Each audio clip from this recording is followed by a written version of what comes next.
Hey everybody, Convos with Kerry today. It's a question and answer period. Q and A. Let's pin that. So I got some of your questions, and I also have some of my own that I'll be answering today. But as Instagram notifies everybody, and I wait for everybody to join in, I will say, hi, my name is Kerry Wilson, your favorite BMC, your favorite behavior management consultant. I work with children, families, and youth who are struggling with challenging behaviors. I help you to reclaim your peace one family at a time. So if you are struggling, or you know anyone that's struggling, caregivers that are struggling with their children, their families, or their youth, please let me know. Please DM me. Send them my way. Referrals are welcome, and thank you for joining. Today is Convos with Kerry, and I started Convos with Kerry for us by us to be able to share the knowledge that we have out here so that we can help each other. It takes a village, as I call you my S.E.R.F village. S.E.R.F stands for stop, evaluate, reassess, and follow through with your life. And this is what I call you guys, a village. So it takes a village, and in that village we hopefully have people with different talents and different skills that we can utilize to help each other grow and share the knowledge. Yeah. So as I wait for a few people to come on, or for Instagram to notify everybody, I will go into a few questions that I got. And if you have any questions, please put it in the question box and I will get to them as well. Yeah, I hope everybody's having a great March break. Mine is coming to an end. And I really just took this time. I have my last sets are teenagers. So they're 15-year-old boys, twins, and I just took this time to spend with them and for them to have their break and for me to have a break. They're not into the doing everything like they were when they were younger. So yeah, they just had some friends over that they haven't seen because we moved, and they're just enjoying their time with their friends, and I am enjoying my time to do the things that I don't get to do because of work, trying to, growing a business and all the other things, a caregiver, a parent, a mom, single mom, that you have to do with this life.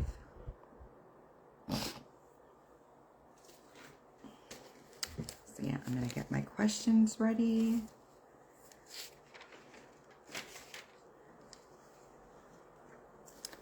Oh, okay. So it looks like we are still way high, SWTH 20. We're waiting for people to join. And as they join, so today is just a Convos with Kerry question and answer. Ask any questions that are relevant to children, families, and youth in regards to behavioral management consulting. You can ask me about me. Yeah, it's like an open question. Ask the expert. It is today, so definitely let me know what your questions are. I like this sunglasses. I need to get one like this. Yeah, so let me know what your questions are, and if you have any questions, you can put them in the question box. I won't read your name. You can be anonymous. It can be an anonymous question, and we'll just go from there. Yeah. Okay. So my first question that I got was, what inspired me to become a behavioral management consultant? And I think that question I would answer differently if you asked me when I started my business. So So when I started my business, I started my business due to the fact, or not even when I started my business, when I was thinking about doing a business because I had lost my, I had been working in the community for over 10 years at one agency. I won't say their name. They did me dirty. And as I was, in that transition stage, when I was looking for a new employment, and I also found out around the same time that one of my twins well, I knew when from birth that he had something, but we didn't know what was going on with him. So as the time that I was wrapping up that job that I was doing for 10 years and loved and built from ground up till now, till having to leave, being pushed out, I found out what my son was diagnosed with, and it was a form of muscular dystrophy, a rare form of muscular dystrophy that is called, it's with his his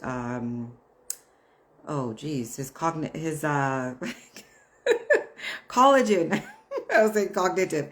His collagen. So it's affects his collagen. The way that we produce collagen, he doesn't produce it the same way. So his muscles are weaker than ours, and he was born with that. It's called myopathy 6. I'll do a live just about that at a later date. Because I am a caregiver now. I'm also a mom, but I'm a caregiver as well to him because his disability has brought him back to having to get care all the time. So as I was going through all that change, I was also going through a depression and trying to figure out what I can do. And then I was realizing that I'm going to have to work to get somebody to pay because my sons were younger at that time. So I was going to have to work to get somebody to come in and deal with it and help me take care of him because I was a single mom of 4 at the time. So I was like, what can and I, loved helping children, Black children, families, and that's what I was doing. And I was, really good at it and I enjoyed it. So I said, let me, instead of looking like that and looking for employment, let me see if I can, at a more mature age, I started, and during COVID just really helped me to focus because, everything was closed down and everything you were, doomed to be at home. So I just started doing things towards starting a business, and I got the name, which is S.E.R.F, which is Stop, Evaluate, Reassess, and Follow Through with Your Life, because in my field of child and youth worker, which I went to school for, I've been doing that for many years.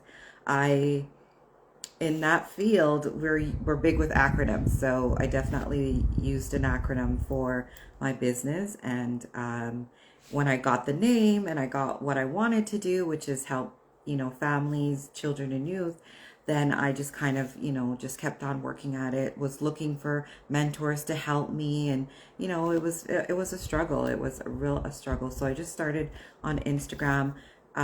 Learning Instagram and then I thought of this series as, let me bring my talents out here. I'm a great connector. I love to connect, families, children, and youth who are struggling. That's what I do. I connect and I build and help them to rebuild and create a personalized, individualized plan of care for them. So let me do that in general. And I am the resource lady. So that means working for my own family, finding the resources and supports that I need to help my family. I said, let me just utilize that in a Instagram. So that's how Konvos with Kerry came about. And I just did that for like 3 years. During the pandemic, I did it every Thursday. 9 p.m. Eastern, and I had guests on. I also I also put in helping Black-owned businesses because I knew it was such a struggle for me. So I wanted to have that component. So at the end of every month, I have the Black-owned business night, and you can come on and share your business and your business journey. So that's how Convos with Kerry started. So that's in, let me bring it back together in answering the question, what inspired me to become a behavior management consultant is that. So in looking at, I'm a child and youth worker, and I didn't want to just say I'm a child and youth worker, because a lot of people didn't know at the time what that meant and what that was about. So I said, you know what is child and youth work? What do I do in child and youth work? And I help with behaviors. I help manage behaviors in schools. In the program I was working with was a alternative school. So I was a child and youth worker there, and I did life skills workshops. I managed behaviors. I helped the teacher. I was, everything, Renaissance woman with the hat on. So yeah, I just came up with the behavioral management consultant because there is a behavioral management consultant, and those are the ones that go into the schools. There's a definition. There's a difference between what I do and what the other behavioral management consultants do that are tied to schools. They go into schools, and they are usually attached to schools, and they help the schools come up with behavior management to help a behavioral plan for the kids that are really, really struggling and having a hard time. So I do that outside of school, and just decided to refer to it as myself as a behavior management consultant, because that's what I do. So I help not only children and families and youth, but I also help organizations that are struggling, to engage with youth in their workshop, their life skills workshops. And I just a phenomenal life skills facilitator, and I do life skills workshops as well. So I facilitate life skills workshop where if it's anything that your group or your organization needs, I can facilitate it. I can also come in and help you to see what's lacking in engagement and help you to get that together as well. So I have a jack of all trades. I also help professionals, educators who are struggling with a child or struggling with, coming up with, individualized plan of cares or IEPs, or supporting IEPs, individual educational plans. I don't focus on the educational piece because I leave that to the experts, which is the educators, but I will help you with the behavioral piece. So yeah, jack of all trades, lipstick on my teeth, and able to do all that. So those are my focus. And some of the life skills workshops I've worked on have been, I do a phenomenal colorism workshop. I do self-esteem. I do sexual health. I'm not public health, but I do it in a social way. So tackling those social skills. That's just to list off a few. If you want more information about what workshops I offer, if you want me to work with your organization, or you have a working group already, or you want to come up with a group, youth group that you want to offer some life skills and workshops to, then I am the woman for you. And if you know of a caregiver that's struggling, I am the woman for you as well. So question number 2 is, can you describe your approach to care? So my approach to care is individualized. So I do cognitive behavioral therapy, not therapy because I'm not a psychotherapist, so I don't do therapy, but I do I do informal care. So what informal care looks like is I come up with a cognitive behavioral plan, and I help you to figure out what is the best way of addressing your concerns, your behavior concerns, or family concerns, and then I come up with a plan of care that is individualized for your family. I can either come in, or I could do it virtual. I'm also virtual and mobile, and that's the difference with my business. Is I am not working on a 9 to 5, but a 9 to 5 framework. I work with your schedule. So if you need me to be on a Zoom at 9 o'clock, then I can be on a Zoom at 9 o'clock. If you are in a different time zone and you need me to be on a Zoom on a different time zone, I'm able to do that as well. So that's, and if you are close by or not too far away and you need me in your community or you need me in your homes, I'm able to do that in person as well. So that is the uniqueness about my business, is that I am mobile and I am also online as well. So I can support you in all those aspects. So you describe my approach to care. My approach to care is very individualized. And it's a bit of everything. It's a bit of lived experience. It's knowledge, professional knowledge, and it's also it's a holistic approach to care. So I not only look at one aspect of your life, I look at all aspects of your life, and I help the families, which is always going to be the caregivers, help them to help their children or their child. I'm not necessarily going to be working only with the youth or the child that's struggling. I'm going to be working with the parent who gives them, or the caregiver who is with them a majority of their time.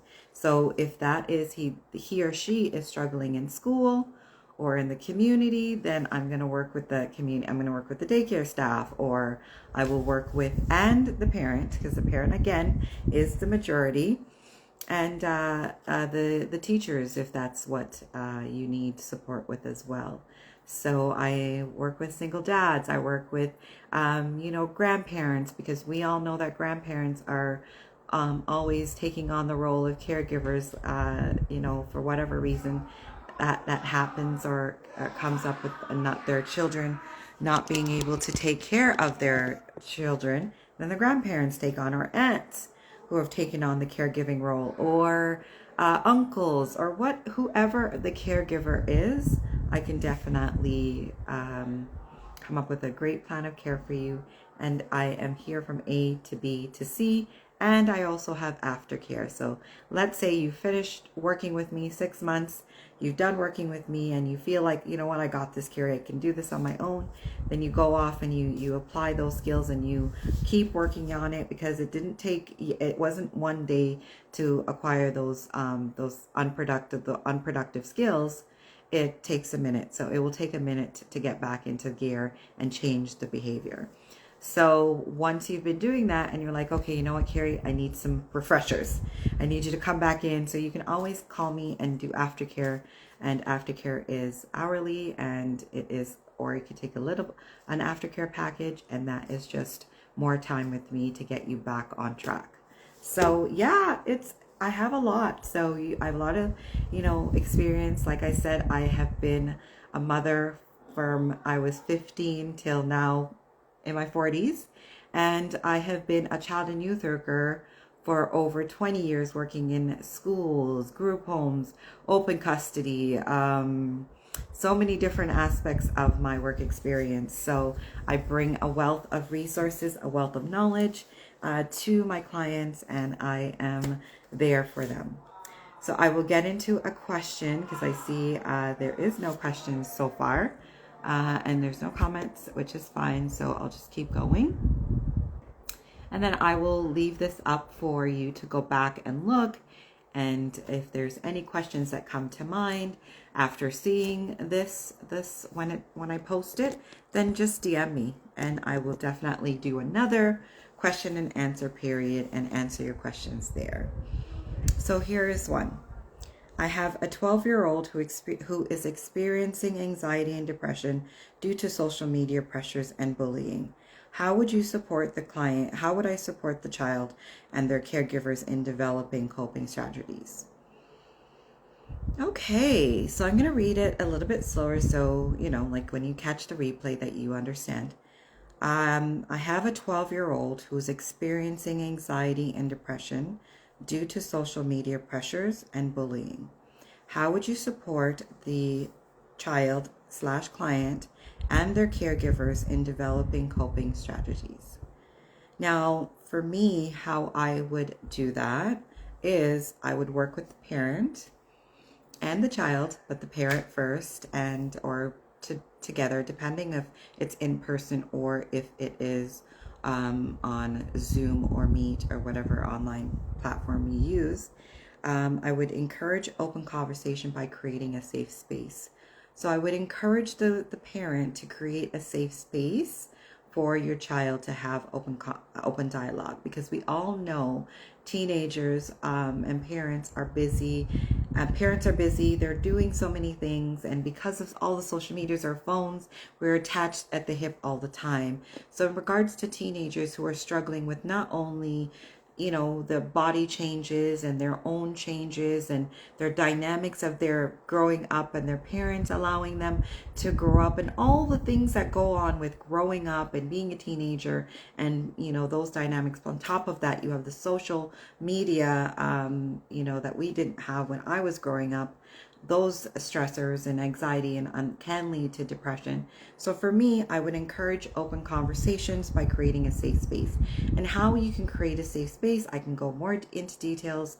Book a discovery call with me, and I can definitely help you create safe spaces for your children to feel open, to share and communicate with you, because you definitely want you to be the first person that they approach instead of their friends, instead of Googling it, instead of asking other people. You want them to come to you first.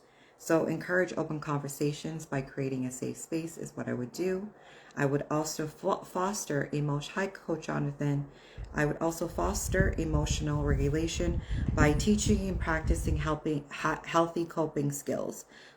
And healthy coping skills is not just for the child, but it's also for the parents, because some parents, as I grew up, my mother didn't teach me healthy coping skills because she was struggling with her own, emotional intelligence, her trauma, and being able to have to do, but not self-care and not mindfulness, practicing those things. So for me, I would definitely foster emotional regulation by practicing and teaching healthy coping skills. So I would first help the parent to say, what are your coping skills? How do you cope with your stressors and your anxiety and your stuff that's going on in your life, and see what they're working with, and then give them some helpful tips and tools to change those or to improve them, because I'm not here to criticize your parenting. I'm not here to take you out of your comfort. Well, I am here to take you out your comfort zone, because your comfort could be not working. And as much as we enjoy it, and this is what my mom did, or this is what my mom didn't do, and this is what I'm doing, it may not work for you. It may not work for this child and that child, because every child needs to be parented differently. So I would definitely figure out what you're doing, what your child is doing, what are their coping skills so far, and if they have none, and if they're struggling, then I would definitely implement some.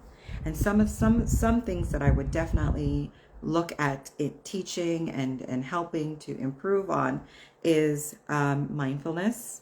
So I would teach mindfulness. I would definitely tell you to be present, help you to figure out what's going on, where the trauma, the triggers are coming from, what is triggering you, what do you need to change as a parent, and what does the child need to either put in their toolbox or change or take out of their toolbox. So foster emotional regulation by teaching and practicing helping coping skills is another step that I would do in this situation. And the third thing I would do is encourage and suggest caregivers practice their own self-care and mental health habits, and model the mental health habits. I don't want to say, so healthy habits.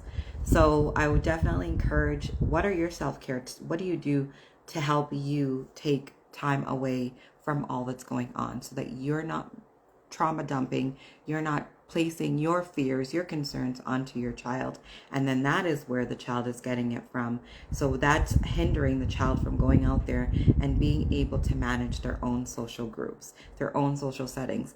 If they don't see their parents interacting in a social manner, how are you teaching those skills? How are you bringing those things into play? So that is what I would do. And more in depth, if you want more, then book a discovery call with me. It is free, 30 minutes, and I will definitely get to the root of what's going on. And then, next steps would be figuring out what packages you would like to take with me and us starting to work from there. So, yeah. Does anybody else have any questions or any more questions that they want to ask me before I go into the other questions that I got from you guys from my social media post and my Facebook post and my just asking my random people, my friends, family. Is there anything else that you guys have? Okay, so my second question is my teenager. Okay, thank you. My teenager is experiencing physical or cognitive disabilities and is seeking support in developing independent living skills. What strategies would you recommend for promoting self-advocacy and self-determination? Now, this really resonates with me because I'm not sure if you all know, but one of my twins, and I did say it in the beginning of this live, that one of my twins has a disability and I am a caregiver. So in that case, he's 15 years old and I have to, be thinking about long-term living for him, what's going to be his individualized care for him as he gets older and as he wants to be or is more independent or wants to be more independent. So for me, this resonated for me because this is also something that I am having to look at and I'm having to work on as well. And I've always had to work on it even since he was young and, with his physical disability. My son is a physical disability. It's not a cognitive per se. He does have a learning disability as well, but he is able to do everything else. But it's his physical disability that he's no longer able to walk. He was walking. And again, I will do a whole question and answer period about that so that you understand, or I can just share about my journey with becoming a caregiver with a child with a disability. But for this question, I would definitely go on strengths, go off of his strengths. What are his strengths? What can he or she do? And what are the weaknesses and what are the things that they're struggling with? And I would come up with a plan with the caregivers that are around them, because do they have this support system in place? Do they have this? What support system do they already have in place to help them to be as independent and advocacy for themselves as possible? So and also knowing your child. Is your child a talker? Like, will your child talk up, or do they need encouragement for that? Do they need you to write it down? Do they need to put a list for the people who are supporting them because they're not comfortable sharing their voice yet? So all those things in place. So I would definitely go off of a strength-based approach to care, and that looks like, what are your child's strengths, and tackling those and addressing them with the caregivers around them. So my child has caregivers that work with him at school. He has a caregiver an EA that works with him at school. He has a caregiver at home with myself and my older sons, or all of us in his family. We are caregivers and helpers for him. And he also has a caregiver that comes in, a PSW that comes in and helps me to support him with his daily routine, a few hours of the day or the month for the month. So with those, I would organize and I would get him involved in that so that he's able to advocate for himself and pull back. I know as parents who have kids with disabilities, whether it be physical, whether it be autism spectrum, whether it be cognitive, whether it be whatever, we want to get in there. We want to do it for them. And we want, even though they have the capability of doing those things, we still want to get in there and just be the end all and be all for our children. But we also have to remember as caregivers that we need our time. We need our time for ourselves as parents, as women, as, moms, as, dating and all those aspects of our lives. If we are doing those things, we need time for ourselves as well. So the more that we help our children to be independent, the more time it gives us to free up ourselves so that we're able to take care of ourselves, because we are no good to our children. We're no good on the caregiver role if we are not taking care of ourselves. So self-care is very important, as well as letting our children know that self-care for them is very important. I think we forget that our children are little adults in little people's body that's going to become adults. So we need to teach them all aspects of the coping skills, and self-care is one of them. Not just hygiene, not just how to bathe and how to take care of but self-care and really enjoying taking care of themselves and doing those things that make them happy and make them smile and make them feel like themselves. So whether I always say, for me, I've always been the kind of parent who's like, they need a break. You need a mental health day. I need a mental health day, I have mental health days at work, and I take them. I take my sick days. I take those things that are there for me to help me with my self-care. So I allow my children to do so as well. I don't go from activity to activity to activity to activity to activity, or this to that to that to that for them, because I want them, I'm checking in constantly. I'm checking in with them to be like, do you like this? I never let them start things and don't finish them, but I always allow them, once they've finished those things, to reassess it and be like, do you want to do this again? If you don't want to do it again, why? So it's the pros and cons and going through that. So I teach them to be able to cope, whether I'm there or not. And that's what we have to remember to do for our kids with the disabilities, and our kids without disabilities, our functioning kids. We want to be able to give them things to put in their toolbox, so that their skills to put in their toolboxes, so that they're able to take them out and utilize them when needed. And that means the advocacy hat that they may have to put on for themselves. That means the self-care hat. That means I need to take care of me right now, Mom. I can't do all what you want me to do right now. Is it okay if I do my room after I take a bath, or after I just have some time once I come through the door? I saw on a post that a mom said she has, I think it's a 12-minute or 15-minute or 12-minute or 15-minute rule. And what that is once she comes into the house, she gets 15 minutes by herself. No mommy this, mommy that, blah, blah, blah, blah, blah.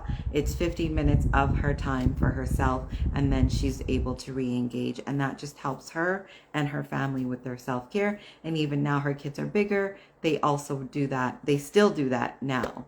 So for me, I was like, yeah, that's a great idea for parents, but what about our children?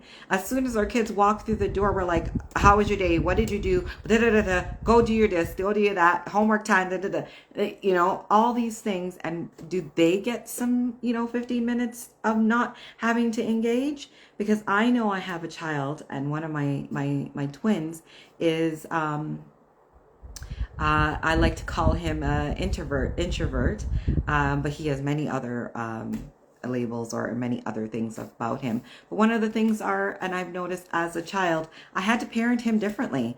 My other two boys, which is my older two, I had to parent them all differently. But for him, it was learning more about what does that mean, introverted, extroverted, more of a sensitive soul is what I call him. And he is more of a sensitive person. And so I don't want to say, we used to call him a baby and act like a baby. And this, remember, those things, if we were overly sensitive when we were young, our parents would label us as babies or acting babies. Stop acting like a pick-me, man up, is what a lot of our parents and people would say. So for mine, who I had to learn, and I'm always learning as a child and youth worker, as a behavior management, all the things that I continually learn so that I can help myself as a mom and still parenting, as well as my clients.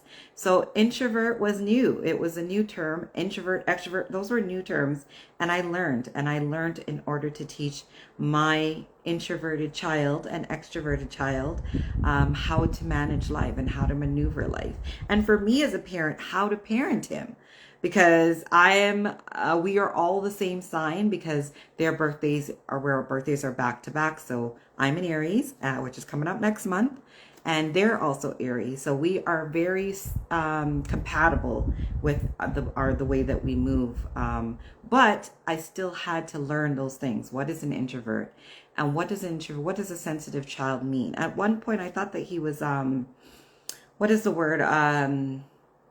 Oh, I can't remember the word, but at one point I thought that he was like, not seeing things or seeing people, but just had that, because he was talking about auras and he was talking about energy, and so he was just more in tuned.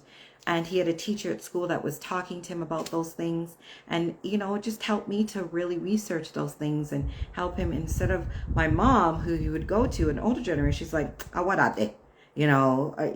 She's very spiritual. She's very like Bible. So she's like, that's not of God.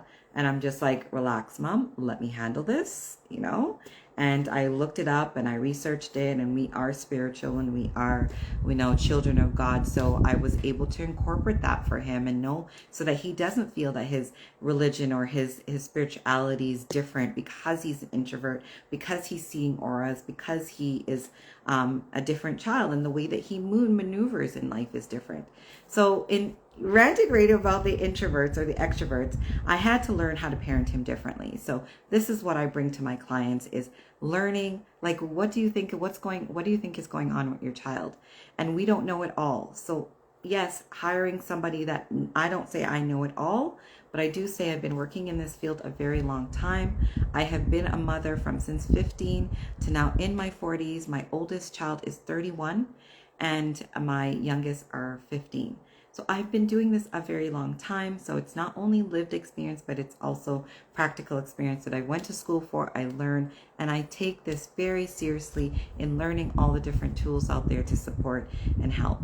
So if you have an introverted child, if you have an extroverted child, if you're struggling with a sensitive child, if you're struggling with a child that doesn't have many friends, is in the house and in their room all the time and doesn't really like to engage with family, and we think, oh, that child is sad, we don't know what's wrong, but we just kind of just allow them. I'm here to help you. I'm here to help you to maneuver those different aspects of learning together and growing together.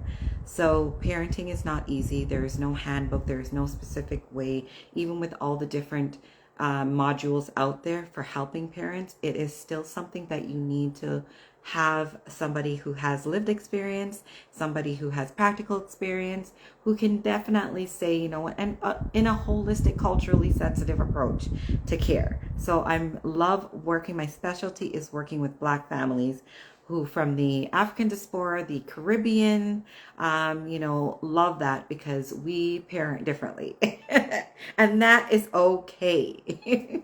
And there's things from our Caribbean, from our cultures, that we have to release and we have to change. And not saying that we have to abandon everything. There's certain things that, if you are like, I don't know what to replace it with, I don't know how to replace it, I don't know how to change it, then I am definitely here for it.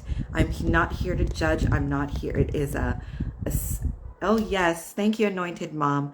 Yeah, so learning these different things that, if your child is struggling at school, or if your child is different at school and different at home, it's also a different way of parenting. It's a different way of looking at things. So I'm here to support. I come again from a holistic approach to care.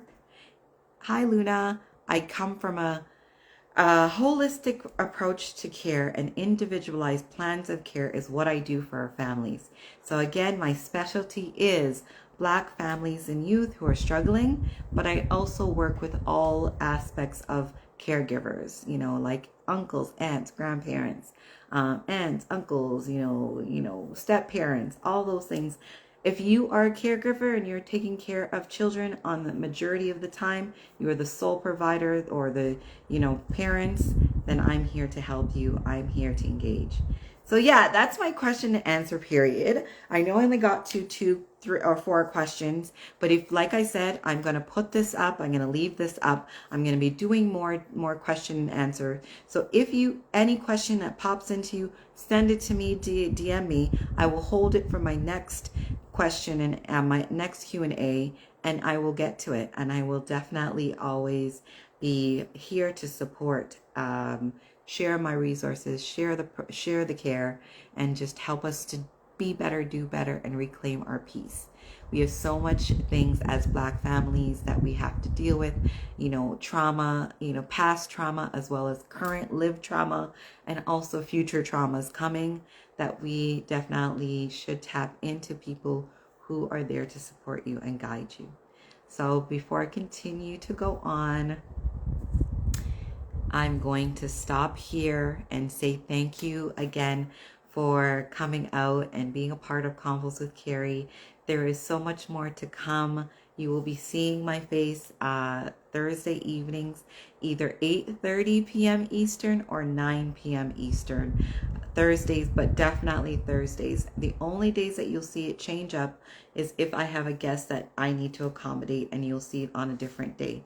But majority of the time, Convos with Kerry will be Thursday evenings, and it will always be just a wealth of knowledge to share. So thank you again for joining. Again, my name is Kerry Wilson, and I am your favorite BMC, your favorite behavioral management consultant who works with children, families, and youth who are struggling with challenging behaviors. I help you to reclaim your peace one family at a time. Good night, everybody. Good night, Surf Village.